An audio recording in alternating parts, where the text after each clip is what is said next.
the minimum number of resources needed to be available for the state described as follows to be safe?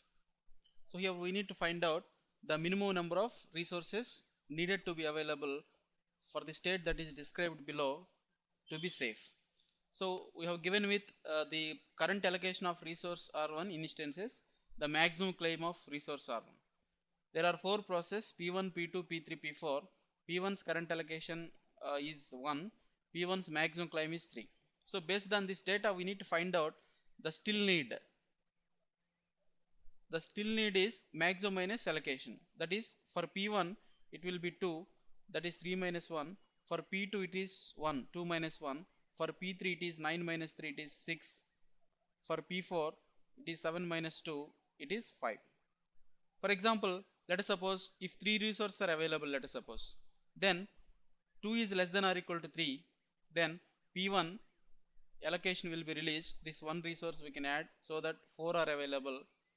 Okay, and this one is sufficient for 4 are available. P2 requires 1, that we can take 1. P2 can be finished. P2 allocation will be released so that available is 5. Later on we can execute P4, okay, because it requires 5. For P3 execution is not possible. So P4 if we execute, allocation 2 will be released so that it becomes 7 and P3 also can be executed. There is safety sequence, that is first P1, P2, P4, P3, or else we can go with the P2, P1 or P4, P3 also, but you have to execute P3 at the end. This is the safety sequence available for 3 resources. In the given 4 options, the minimum resource available is 3. So option A is the right option here. If 2 resources are available, it is not sufficient actually. Even 4 are available, it is safe, but it is not minimum.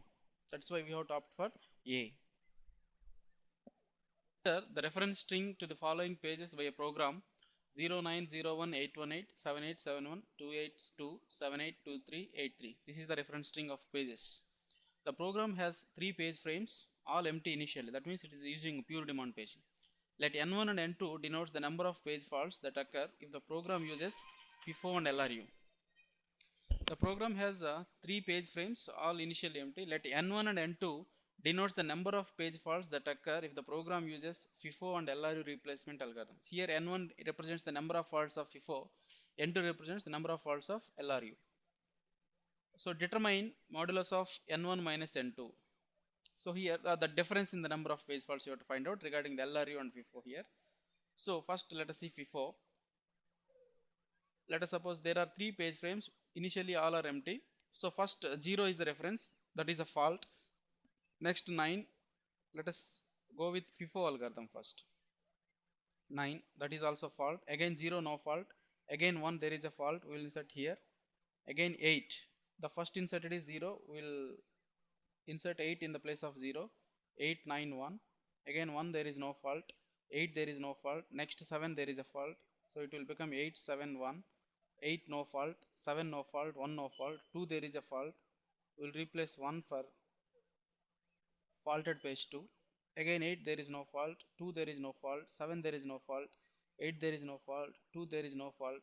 For 3, we have to replace 8 because 8 is entered among first among the 8, 7, 2. 3, 7, 2.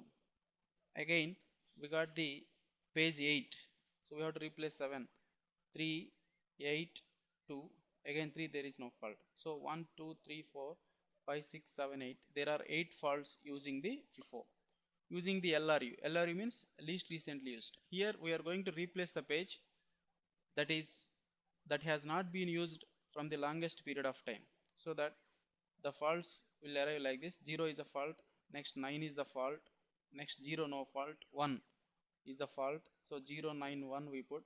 Again 8, we have to replace 0 because among 0, 9, 1 among 0, 9, 1, 9 is the page that has not been used from the longest time period. So that we replace 9.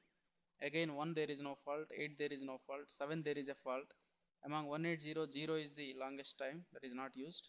So 7, 8, 1. Again 8, there is no fault. 7, there is no fault. 1, there is no fault.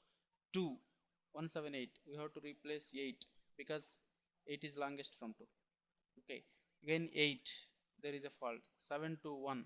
7 we have to replace. 8 to 1. Again 2, there is no fault. 7 we have to replace 1. 8 to 7. Again 8, there is no fault. 2, there is no fault. 3, 8 to 7, 7 we have to replace. 8 to 3. Again 8 and 3, there is no fault. 1, 2, 3, 4, 5, 6, 7, 8, 9. Total 9 faults for LRA. So modulus of n1 minus n2 is 8 minus 9 mod is 1. So that the option is B.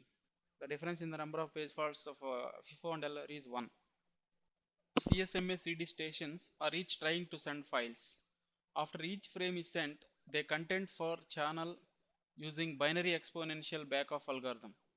What is the probability that contention ends at round 4? So CSMA CDs, carrier sends multiple access with collision detection. We are using the binary exponential algorithm here. So there are two stations.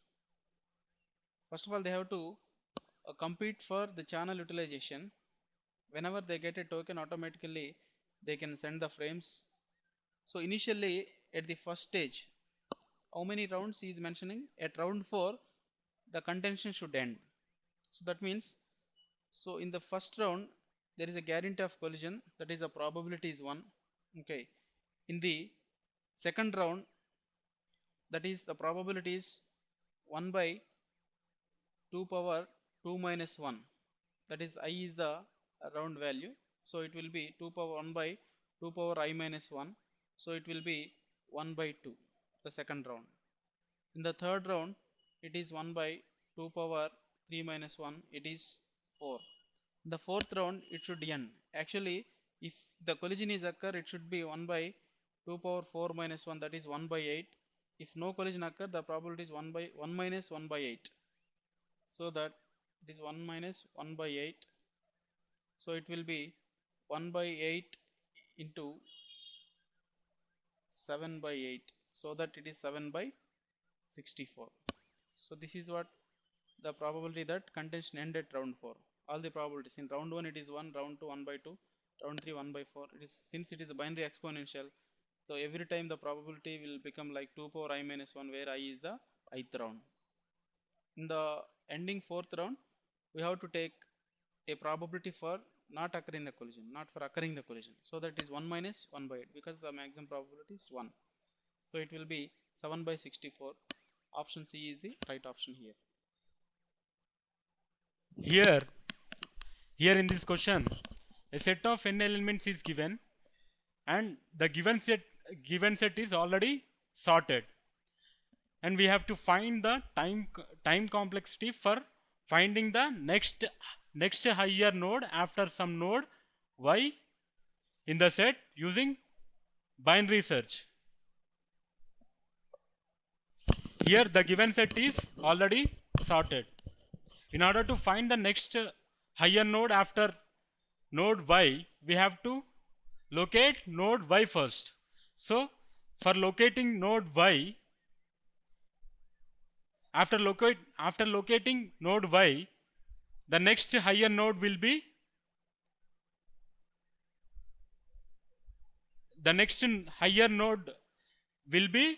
to the right of y. So in order to locate the node y using binary search, the time complexity would be order of log n. So the required time complexity would be order of log n. So here the correct option is option B.